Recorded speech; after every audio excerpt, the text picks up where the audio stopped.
غم سے نجات کی دعا۔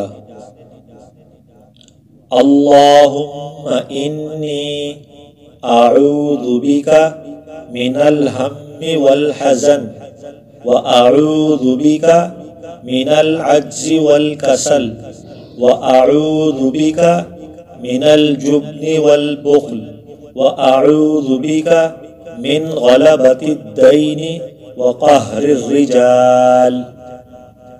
ترجمہ: اے اللہ، میں آپ کی پناہ مانگتا ہوں فکر اور رنج سے، اور میں آپ کی پناہ مانگتا ہوں کم ہمتی اور سستی سے، اور میں آپ کی پناہ مانگتا ہوں بزدلی اور بخیلی سے، اور میں آپ کی پناہ مانگتا ہوں قرض کے بوجھ اور لوگوں کے دبانے سے۔